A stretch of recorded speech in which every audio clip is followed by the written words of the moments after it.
अस्सलामु अलैकुम वरहमतुल्लाहि वबरकातुहू। हक मीडिया के स्पेशल प्रोग्राम में आपका इस्तकबाल है। मैं फैजुल बारी।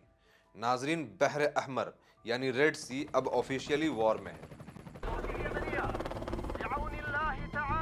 Tensions in the nearby Red Sea. Red Sea has been witnessing attacks from the Houthis.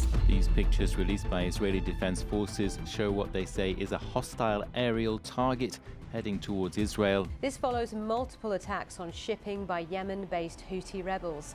19 नवंबर को हूसी मिलिटेंट्स ने रेड सी में एक शिप गैलेक्सी लीडर को हाईजैक किया। ज्यादातर लोगों को यह लगा कि यह एक रैंडम रेबेल अटैक है, मगर उसके बाद जो हुआ वो बहुत ज़्यादा क्रेजी कर देने वाला था। इस इंसिडेंट ने पूरे वर्ल्ड के इकोनॉमी को तबाही के दहाने पर ला खड़ा कर दिया, क्योंकि ये सिर्फ एक या दो हमला नहीं बल्कि हूसियों की तरफ से 37 से भी ज़्यादा कमर्शियल शिप्स के ऊपर ड्रोन अटैक्स किए गए थे। ये जंग अब इंडिया के बहुत करीब आ चुका है। The Houthis of Yemen have claimed responsibility for the latest attack on a cargo vessel on the Red Sea, and they say that they remain determined to continue with such attacks. India-bound ship, a cargo ship, was actually hijacked by Yemen's Houthis. What the Indian Navy has done is that they have surged warships, several of them, in this area. And ultimately, India will need to take a call on whether we are going to deploy in the Red Sea itself. यहाँ भी किसी भी दूसरे geopolitical conflict के ही जैसे इस conflict में भी ईरान रशिया एक साइड है और यूएसए, इजराइल, यूएई एक साइड है। चूंकि रेड सी में बहर अहमर में वर्ल्ड ट्रेड के लिए दो क्रिटिकल चोक पॉइंट्स हैं, अहम रास्ते हैं, इसीलिए ये पहले ही आलमी तिजारत, वर्ल्ड ट्रेड के साथ साथ यूरोप और अमेरिका के साथ साथ इंडियन ट्रेड पर भी वाइल्ड स्केल इंपैक्ट कर रहा है। The Red Sea is a busy corridor for India's sea trade, and any disruption could have significant consequences. The attacks on commercial ships in the Red Sea by Yemen's Houthi rebel group has led to concerns for Indian exporters. Reports say rice exports from India could get more expensive. The cost of basmati rice could increase by 15 to 20%. अगर ये further और आगे बढ़ता है तो हम सब जानते हैं क्या होगा। तेल की कीमत बढ़ेगी, इन्फ्लेशन बढ़ेगा, पूरी दुनिया की इकोनॉमी इससे इंपैक्ट होगी, मुतासर होगी। आज के इस वीडियो में हम डिस्कस करेंगे ये हूसी बागी, हूसी मिलिटेंट कौन हैं और ये रेड सी में शिप्स के ऊपर क्यों अटैक कर रहे हैं, रेड सी इतना इंपॉर्टेंट क्यों है, कैसे ये कॉन्फ्लिक्ट पूरी दुनिया की मईशत, इकोनॉमी को तबाही के दहाने पर ला खड़ा कर चुकी है, और मोस्ट इंपॉर्टेंटली रेड सी, बहर अहमर पूरे दुनिया के बिजनेस को और इंडिया के बिजनेस को बहुत बहुत इंपैक्ट कर रहा है। आज इस वीडियो में जानेंगे। सबसे पहले हम ये जानते हैं कि ये हूसी बागी कौन है और बहर अहमर में शिप्स पे ये क्यों अटैक कर रहे हैं। दोस्तों, 90s के बीच में अमेरिका के कहने पर सऊदी अरेबिया ने ऑलमोस्ट सारे मुस्लिम लैंड में सलफी मूवमेंट को फंड करना शुरू किया, जिससे यमन में 35% आबादी वाले जैदी कम्युनिटी को आइडेंटिटी क्राइसिस महसूस हुई। इसीलिए 1992 में इनके एक पॉलिटिकल और रिलीजियस स्कॉलर हुसैन बदरुद्दीन अल हूसी ने एक मूवमेंट शुरू किया जिसमें जैदी नौजवानों में जैदिज्म को रिवाइव करना था। शुरू में ये प्योरली रिलीजियस और सोशल ऑर्गेनाइजेशन और मूवमेंट रही, फिर ये यमन के प्रेसिडेंट अली अब्दुल्ला के करप्शन के खिलाफ काम करना शुरू करते हैं। The Houthis, they began in the 90s as a moderate theological movement of the Zaydis, that's a Shia minority group. Fighting corruption was one of their main aims. एक तरफ इंटरनेशनली यूएस और सऊदी के policies से जैदी काफी नाराज थे, फिर 9/11 के बाद अल-कायदा के बहाने यमन में यूएस ने खूब ड्रोन अटैक्स किए। Between 26 and 44 US strikes. Those strikes have killed up to 516 people. इन सब में ईरान को एक तरह से पका पकाया खाना मिला।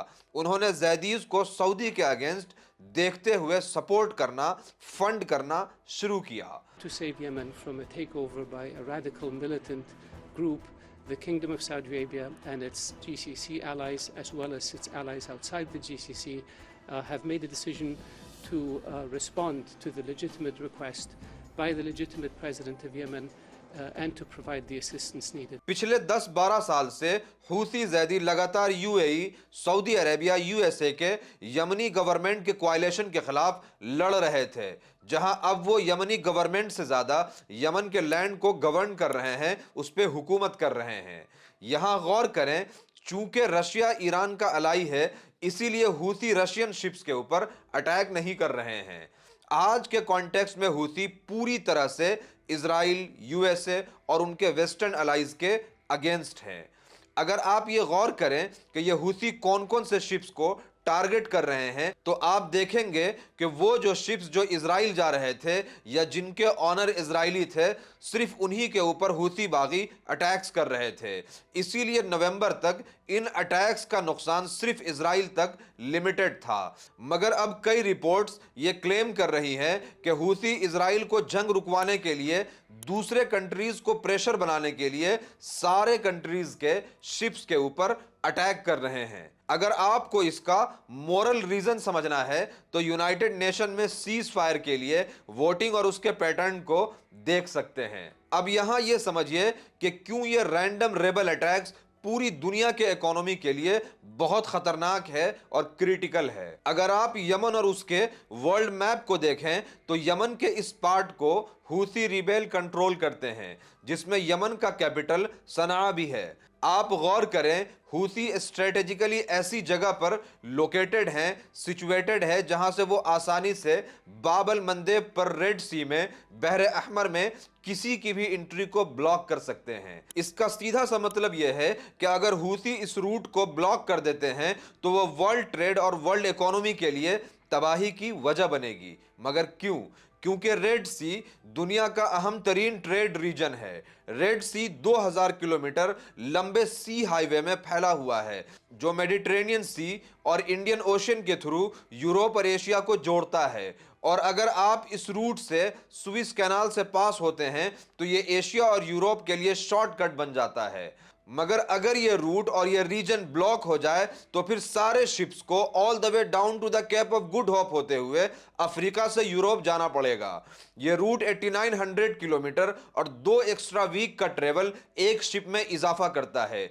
इसीलिए रेड सी बहुत बहुत बहुत इंपॉर्टेंट है, क्योंकि ये टाइम और फ्यूल कॉस्ट दोनों सेव करता है। इस क्रिटिकल रूट में 2 चोक पॉइंट हैं, एक सुइस कैनाल का और दूसरा बाब अल मंदेब का। इसका सबसे नैरोएस्ट पॉइंट 26 किलोमीटर का है और इसीलिए किसी भी छोटी मिलिटेंट पावर के लिए भी बाब अल मंदेब के इस छोटे नैरो गैप को ब्लॉक करना बहुत आसान है। ये इतना इंपॉर्टेंट रीजन है कि हर साल यहां से 1 ट्रिलियन वर्थ ऑफ गुड्स, मतलब $1 ट्रिलियन की कीमत का माल यहां से पास होता है।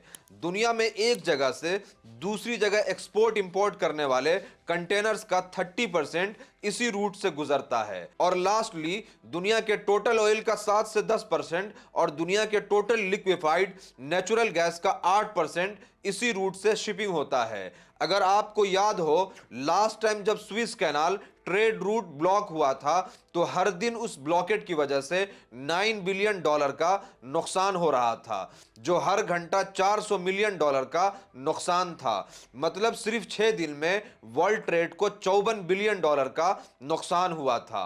Now it's one of the world's most important shipping routes and it's blocked. Logistical nightmare. More than 10% of the world's trade travels through Egypt's Suez Canal, which links Europe and Asia. But since Tuesday, it's been completely blocked. सिर्फ 6 दिन में इतना chaos much सकता है तो imagine कीजिए 1 महीना से भी ज्यादा ब्लॉकेड कितना नुकसान कर रहा होगा। यहां इन सारे कॉन्फ्लिक्ट में इंडिया की पोजीशन समझिए। इंडिया के लिए ये रूट सुपर क्रिटिकल है। इनफैक्ट ये रूट इंडिया के लिए यूरोप और वेस्ट जाने के लिए लाइफलाइन है। ये रूट हमारे एनर्जी नीड्स के लिए बहुत इंपॉर्टेंट है, क्योंकि इंडिया के टोटल एक्सपोर्ट का 20%, जिसकी वैल्यू $200 बिलियन है, इसी रूट से गुजरता है। इंडिया के ही जैसे दूसरे कई कंट्रीज के इंपोर्ट एक्सपोर्ट के लिए भी बाब अल मंदेब बहुत इंपॉर्टेंट है। मगर इस कॉन्फ्लिक्ट से वो सारी कंट्रीज की तिजारत को, ट्रेड को थ्रेट है, जो रेड सी के रास्ते से, बहरे अहमर के रास्ते से अपना सामान भेजते थे। असल में हूथी बागी रेड सी में शिप्स के ऊपर अटैक करके न सिर्फ इंडिया बल्कि पूरी दुनिया भर के सारे नेशंस पर इजराइल को गाजा पर हमला रोकने के लिए प्रेशर बिल्ड कर रहा है। यहां सबसे अहम सवाल यह उठता है कि वर्ल्ड ट्रेड पर इमीडिएट इंपैक्ट क्या हो रहा है और इंडिया में कौन कौन से बिजनेस को इससे इफेक्ट हो रहा है। फर्स्टली, चूंकि इस रीजन को यूज करने वाले शिप्स को खतरा है, इसीलिए शिप्स के सफर के लिए इंश्योरेंस की कॉस्ट बढ़ गई है। इनफैक्ट ब्लूमबर्ग के अकॉर्डिंग जिन शिप्स की कॉस्ट $100 मिलियन है, उसके इंश्योरेंस की कॉस्ट 0.2% से बढ़ करके 0.5% पर ट्रिप हो गई है। मतलब जिस शिप की कॉस्ट $100 मिलियन है, उसके इंश्योरेंस की कॉस्ट $2 लाख से $5 लाख होगी, जिसका सीधा सा मतलब यह है कि शिपिंग कॉस्ट बहुत बढ़ जाएगा। सेकेंडली, रेड सी में ट्रैफिक घट रही है। ब्लूमबर्ग के अकॉर्डिंग रेड सी में लास्ट 3 वीक्स में ट्रैफिक 40% कम हुई है। सवाल यह है कि ये 40% शिप्स अगर रेड सी में नहीं गई तो कहां गई। जैसा हम मैप में देख सकते हैं, अगर ये स्विस कैनाल और बाब एल मंदेब से नहीं गुजरती है तो इन शिप्स को all the way cap of Good hope से होकर के गुजरना पड़ता है, जिसमें अगेन शिपिंग कॉस्ट बहुत ज्यादा बढ़ जाती है, क्योंकि इस रूट से बहुत ज्यादा टाइम और बहुत ज्यादा फ्यूल चाहिए। और रिपोर्ट्स के अकॉर्डिंग दुनिया के 18 बड़ी कंपनीज ने अपने अपने शिप्स के रूट को हूसी अटैक्स की वजह से अफ्रीका की तरफ डाइवर्ट कर दिया है। थर्डली, यहां एक क्राइसिस है, Panama crisis. Largest traffic jams is taking place. It's not the usual type of blockage. It's a traffic jam in the sea. More than 100 ships are currently stuck. In your 40-year career, you've never seen anything like this? No. The low water levels at the Panama Canal are actually causing a traffic jam in one of the largest trading routes in the world right now.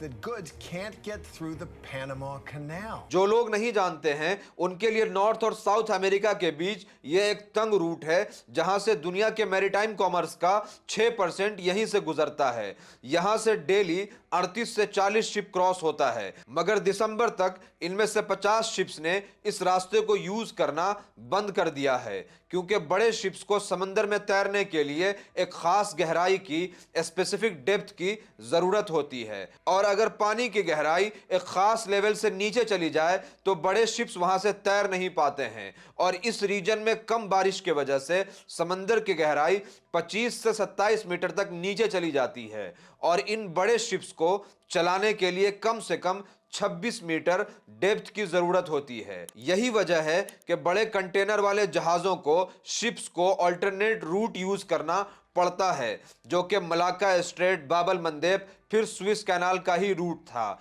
मगर यह पहले ही China से लेकर north और south America के लिए ships की shipping cost को काफी इंक्रीज कर चुका है। और अब जब स्विस कैनाल रूट भी खतरनाक है, इसीलिए शिप्स को कैप ऑफ गुड होप होते हुए नॉर्थ और साउथ अमेरिका जाना पड़ेगा। यह हूथी रिबेल अटैक्स का वर्ल्ड ट्रेड के ऊपर इंपैक्ट और असर है।